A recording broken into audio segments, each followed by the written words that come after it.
This is one of the first ways I introduced quinoa to my family when my kids were young, and it has become a favorite.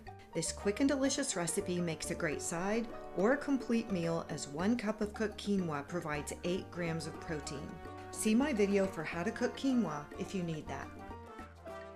I've added some avocado oil to my skillet, and I'm going to saute my onions and my garlic. Then simply add all of your other ingredients to the skillet. This recipe lends itself to a lot of variation. You can use tomatoes, salsa, or both. You can use fresh or frozen corn. You can use beans you've cooked, or a can of black beans, rinsed and drained. Be sure to add cumin, salt, and cilantro. Jalapeno peppers or red bell peppers are another great add-in.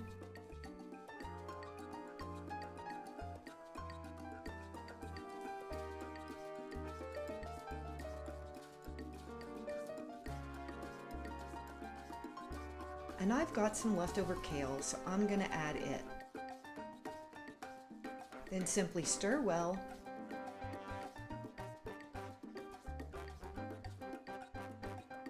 And you're ready to serve a delicious side dish or a complete meal.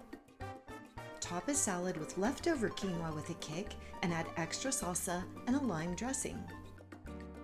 Or use quinoa with a kick to stuff bell peppers.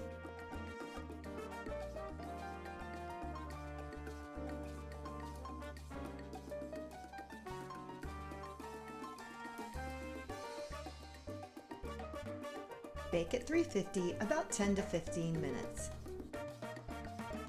And you've got a delicious, nutritious meal.